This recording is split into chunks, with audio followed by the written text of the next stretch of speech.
우리가 신앙생활할 때에 항상 생각해 볼 본이 있어요. 우리가 믿음 생활할 때에 언제나 마음에서 생각하고 또 생각해 볼 그분이 있어요. 그분이 누굴까? 교회 목사님일까? 교회 장로님일까? 교회 권사님일까? 교회 안수지사님일까? 아니면 집사님일까? 어느 기관의 장을 생각하며 살아야 될까? 교우 중에 어려운 분이 있으니까 그 어려운 분을 생각하며 살을까? 환우가 있으니까 그 환우만을 생각하며 살아야 될까? 우리 모든 그리스도인들은 믿음 생활, 교회 생활을 하면서 항상 누구를 염두에 두고 누구를 깊이 생각하며 생활하고 계십니까? 바로 그분을 생각해야 돼요. 그러면 그분이 누구일까? 우리가 믿는 예수 그리스도.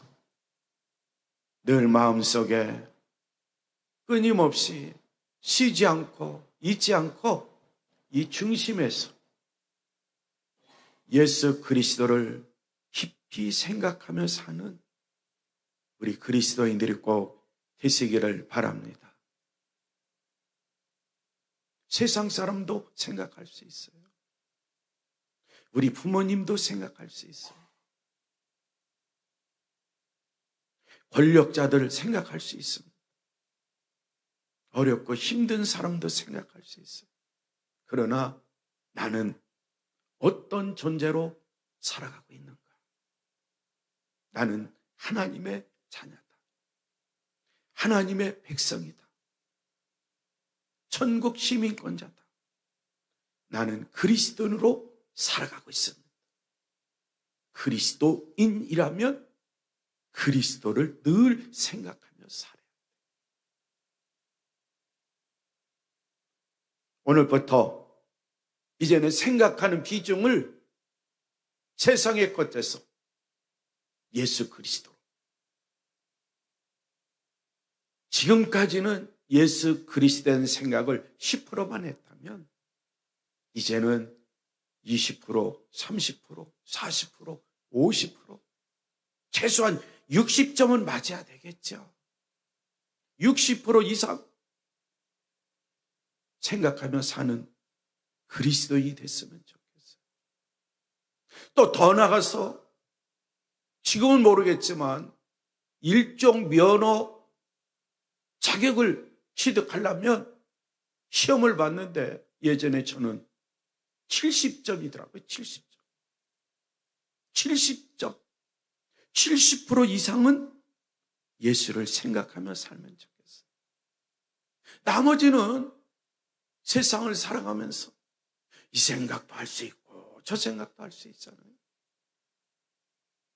60% 이상은 예수님 생각해 보세요. 조금 욕심을 낸다면 70%. 저는 우리 모든 그리스도인들에게 100% 예수님만 생각하며 사세요 말할 수가 없어요. 왜? 저도 100% 예수님을 생각하지 않기 때문에 그렇습니다. 60% 이상은 꼭 생각하세요. 자, 예수님 생각하면서 다시 한번 예수님이 하신 말씀을 우리가 한번 기억해내는 거예요. 예수님이 십자가에서 달려 돌아가셨고 사흘 만에 부활하셨는데 부활하신 주님께서 제자들을 만났을 때에 제자들에게 하신 말씀 여러 가지가 있죠. 예수님이 하신 말씀 중에 어떤 말씀이 생각나십니까?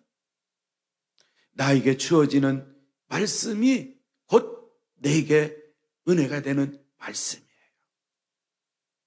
너희에게 평강이 있을지어다. 성령을 받으라.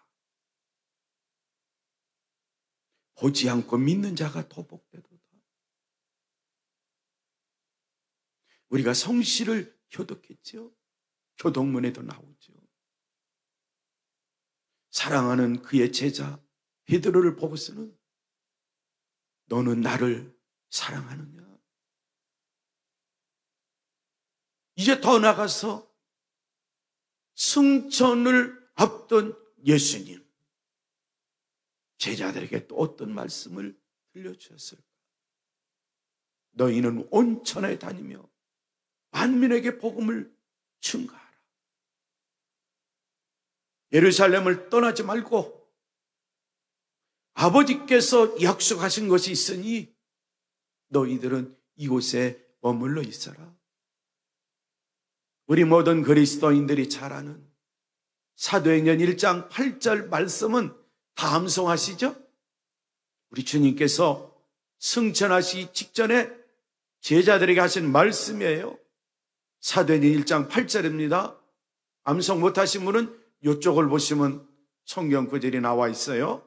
우리 함께 암송합니다. 시작. 오직 성령이 너희에게 임하시면 너희가 권능을 받고 예루살렘과 온 유대와 사마리아와 땅끝까지 이르러 내 증인이 되리라.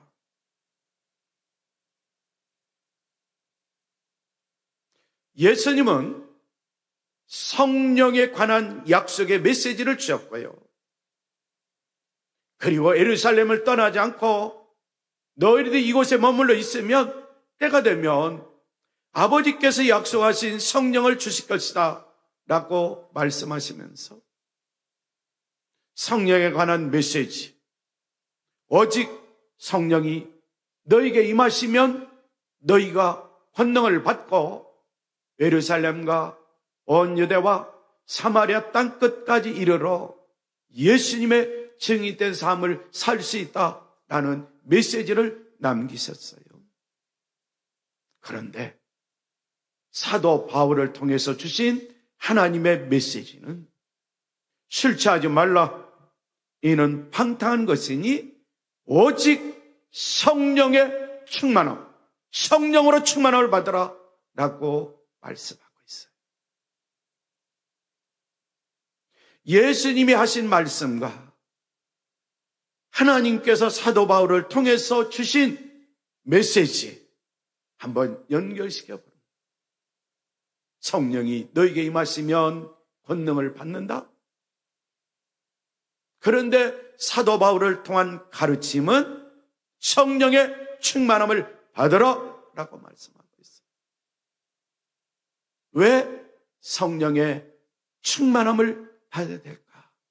오늘 설교 제목을 보세요. 왜 우리 모든 그리스도인들이 하나님의 약속의 말씀에 근거해서 성령의 충만함을 받아야 되는가? 주보로 설교 제목을 보시면 그 해답이 나와 있어요. 우리 모든 그리스도인들이 복음 전도를 위해서. 우리 주님께서 말씀하셨듯이 너희는 온 천하에 다니며 만민에게 복음을 전하라. 부활하신 주님의 가르침입니다. 바로 복음 전도예요.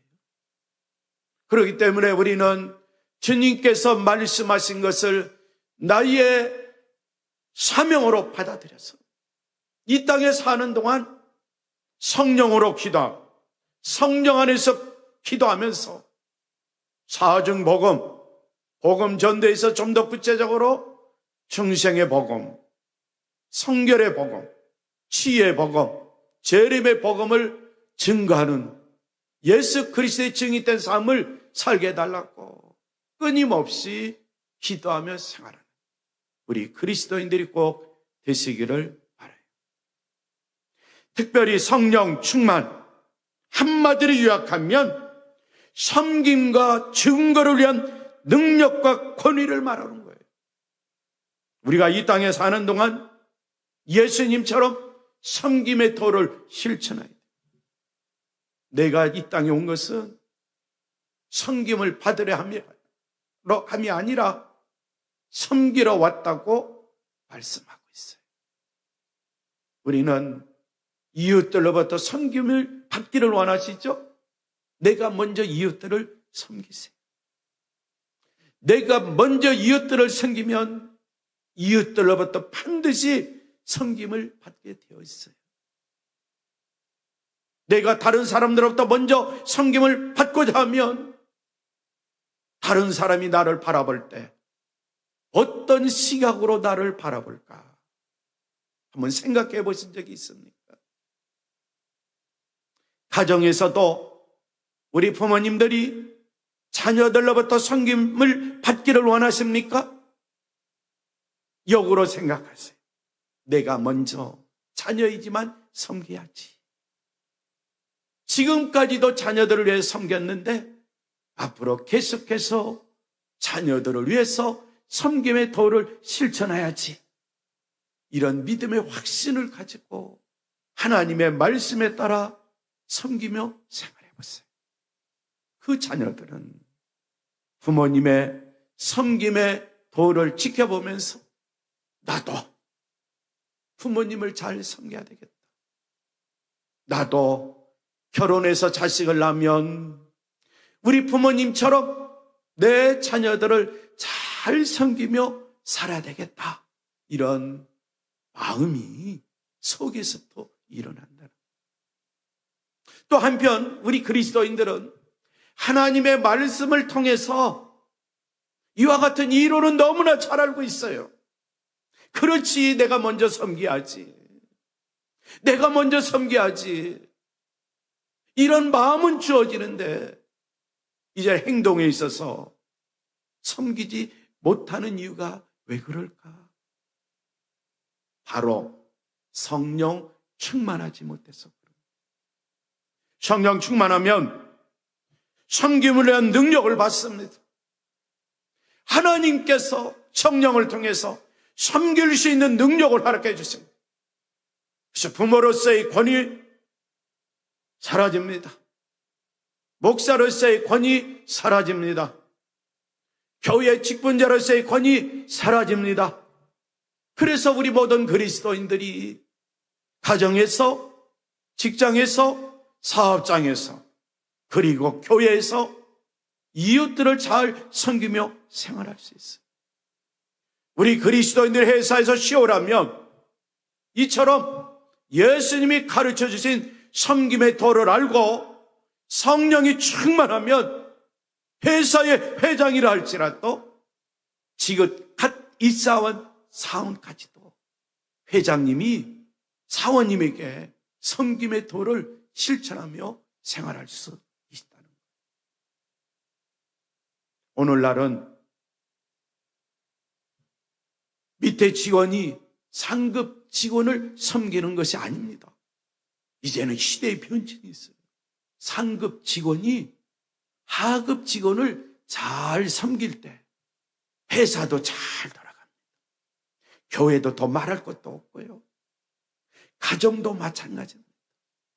할머니, 할아버지, 아버지, 어머니가 자녀 손들을 섬길 때 가정이 화평하고 화목하고 그리스도 예수 안에서 참 행복한 가족으로서 생활할 수 있는. 옛날은 권위주의가 있기 때문에 높은 사람의 말이라면 하에 있는 사람들이 다 그 권위에 불종을 했습니다. 근데 요즘은 그런 시대가 아닙니다. 그러게 우리 모든 그리스도인들 오늘 본문에 나와 있는 말씀을 통해서 성령의 충만을 받으라. 이 메시지를 마음에 새기고 성령 충만한 가운데 나 자신이 먼저 이웃들을 섬김의 도를 실천하는 그리스도인들이 꼭 되시기를 바랍니다. 또 두 번째는 성령 충만은 증거를 위한 능력이 된다. 그래서 우리는 사도행전 1장 8절 너무나 잘 알고 있어요. 암송합니다. 이론적으로 잘 알고 있습니다. 그런데 예수 그리스도의 증인된 삶을 살지 못하는 이유가 무엇일까? 그것은 다름 아닌 나 자신이 성령으로 충만하지 못했기 때문이다. 라고 저는 생각을 해요. 마음은 원합니다. 예수 그리스도의 증인된 삶을 살고 싶어요. 그런데 막상 실생활 속에서는 이웃들에게 복음 전도를 하지 못하는 이유가 무엇일까? 바로 내 안에 성령으로 충만하지 못했기 때문이다. 라는 사실을 생활 속에서 저도 깨달았어요. 우리 모든 그리스도인들 성령 충만한 가운데 능력 있게 성령님과 함께 예수 그리스도의 증인된 삶을 사는 삶이 꼭 되시기를 바라요. 초대교회 성도들 그리고 예수님의 제자들 사도들을 한번 보세요. 그들은 성령 충만함을 받지 못했을 때 유대인들을 두려워했습니다. 그래서 유대인들이 두려워 그들은 한 곳에 모여 문을 걸어 잠고 숨어 지내기도 했습니다. 부활하신 주님이 나타나셔서 그들의 마음을 아시고 너에게 평강이 있을지어다. 그들의 마음속에는 유대인들을 두려워하는 마음이 있기 때문에 예수님이 가장 필요한 메시지를 그들에게 주신 거예요. 너에게 평강이 있을지어다. 그들에게 필요한 메시지 성령으로 충만하기를 원하셨던 우리 주님 성령을 받으라 라고 말씀하십니다. 그들이 사명감을 잃었기 때문에 대표적으로 바로 수제인 베드로를 만나셨고 그에게 사명감을 허락해 주셨어요. 의심 많은 제자 도마를 만났을 때에 그에게 자기 자신의 몸을 보여주시면서 도마야 더 이상 의심하지 말고 너는 이제는 부활하신 주님을 믿고 따르라. 그러면서 우리 모든 그리스도인들이 주시는 말씀 보지 않고 믿는 자가 더 복되도다. 그러면서 더 나아가서 이제는 초대교회 성도들이 함께 모여 하나님의 약속하신 말씀을 비워잡고 기도할 때 그들에게 성령으로 충만케 했어요. 성령 충만한 징표가 방언입니다. 그래서 그들은 방언을 했어요. 방언, 외국말을 했단 말이에요. 성령을 충만히 받았다는 징표예요. 그리고 사도행전 2장에 보면은 그렇게 연약하게 그지없던 사도 베드로, 예수님을 3번 부인했던 베드로, 부활하신 주님을 만나고 사명감을 받고 성령 충만한 가운데 강하고 담대한 마음, 강하고 담대한 믿음으로 유대인들을 향하여 설교를 했던 베드로. 그러면서 그 베드로뿐만 아니라 제자들도 이제는 예수님께 주신 미션에 따라서 목숨 걸고 담대하게 복음을 전했던 것이에요. 그러기에 우리 모든 그리스도인들 복음 전도는 설교 제목 왜 성령 충만해야 하는가? 나 자신이 주님으로부터 받은 사명, 복음 전도에 대한 사명, 미션을 받았다면 전제 조건, 나 자신이 성령으로 충만해야 된다. 내가 우리 주님으로부터 사명을 받았다. 확신이 있습니다. 이론적으로 잘합니다. 논리적으로 잘합니다. 마음속에 때로는 너 복음 전도해야지 성령께서 말씀을 통해 깨우쳐 주시지만 그러나 실제적인 생활 속에서는 이웃들에게 복음을 전하지 못할 때가 많이 있어요. 왜 그럴까? 성령으로 충만하지 못했기 때문에. 그래서 초대교회 성도들을 통해서 우리에게 가르쳐 주고 있는 거예요. 예수님도 마찬가지입니다. 예수님께서 그렇죠. 공생의 사역을 하셨는데 바로 그분도 성령의 충만함을 받을 때까지 그분도 때를 기다렸어요. 우리는 이론적으로 예수님이 어떻게 잉태되고 어떤 상태에서 태어나셨는지, 그리고 자라나는 과정 잘 알고 있습니다. 성령으로 잉태되어, 그렇죠. 성령으로 잉태되어 성령님과 함께 태어나셨고, 예수님의 세례를 받을 때도 하늘에서 비들 같은 형체로 성령이 임하심을 세례 요한은 보았고, 그리고 성령 충만한 가운데 광야로 나가 성령이 이끌 받아 시험을 받아 말씀으로 승리자가 되었고 등등 여러 가지 우리가 예수님에 관한 사항을 알고 있지만, 예수 그리스도도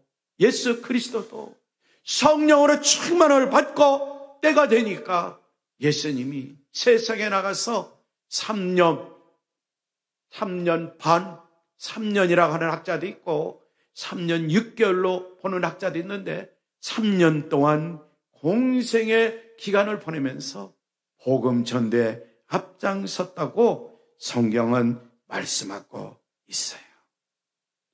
성도 여러분, 우리 모든 그리스도인들이 이 땅에 사는 동안 예수님을 본받아 예수님처럼 복음 전도에 앞장서야 되는데, 그러기 위해서는 성령으로 충만해야 돼요. 사도 바울, 우리 주님이 선택한 사도죠. 왜 그를 사도의 직분을 주었을까? 이방 선교를 위한 복음 전도자로 사용하기 위해서 그랬어요. 그래서 그는 복음 전도자로 특별히 유대인에게도 복음도 전했지만, 그 유대인의 복음 전하는 것을 발판으로 해서 이방인들에게 복음을 전했어요. 그런데 그가 복음 전도할 때에 이런 메시지를 선포했어요. 자신의 지혜의 말로 전도하지 아니하고 다만 성령의 나타나심과 성령의 능력 가운데 복음 전도에 힘썼다고 말했어요. 고린도전서 2장 4절 이하에 나와 있는 말씀이에요. 내 말과 내 전도함이 설득력 있는 지혜의 말로 하지 아니하고 다만 성령의 나타남과 능력을 하여 너희의 믿음이 사람의 지혜에 있지 아니하고 다만 하나님의 능력에 있게 하려 하였노라 라고 말했어요. 사도 바울, 나의 말과 나의 설교는 지혜에서 나온 그렇듯한 말로 한 것이 아닙니다. 성령의 능력이 나타낸 증거로 한 것입니다.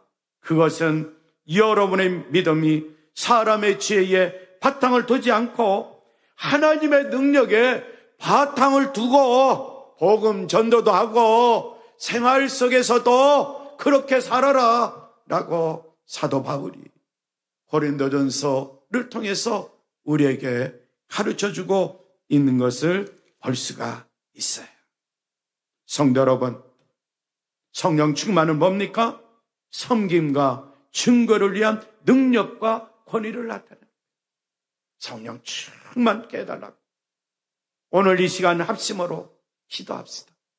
그래서 성령 충만한 가운데 섬김의 도를 실천하고 증거도 예수 그리스도의 증인된 삶도 살면서 능력 있게 생활하는 나 자신, 우리 온 그리스도인이 되게 해달라고 기도하는 시간을 갖도록 하겠습니다.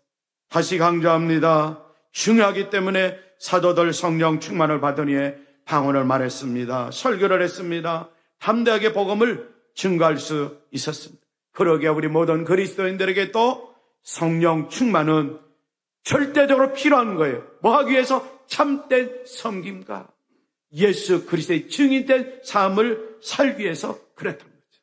이 말씀을 가슴에 새기면서 오늘 이 시간 성령 충만한 가운데 나 자신이 섬김의 도를 실천하고 예수 그리스도의 증인된 삶을 살 수 있게 해달라고 합심으로 기도하도록 하겠습니다. 하나님 감사합니다. 하나님 감사합니다. 우리 모든 그리스도인들 그리고 나 자신에게 이 시간 성령으로 충만케 하여 주시옵소서. 오직 성령으로 충만함을 받으라고 성경은 말씀하고 있습니다. 성령 충만하면 하늘의 권능이 나에게 임한 줄 믿습니다. 하늘의 권능과 함께 아버지 하나님께서 주신 권세와 능력 가운데 섬김의 도를 실천하고 이 땅에 사는 동안 예수 그리스도의 증인된 삶을 사는 우리 모든 그리스도인들 나 자신이 꼭 되게 하여 주시옵소서. 특별히 성령 안에서 기도하며 복음 전도에 앞장서는 우리 모든 그리스도인들 되게 하여 주옵소서. 정생성결 신의 재림의 복음을 이웃들에 증가하며 그들에게 섬김의 도를 실천하면서 함께 구원받은 하나님의 백성, 하나님의 자녀, 하늘나라의 시민권자로서 믿음 생활에 전진해 나갈 수 있도록 은총을 베풀어 주시옵소서. 예수님의 이름으로 기도하옵나이다. 아멘.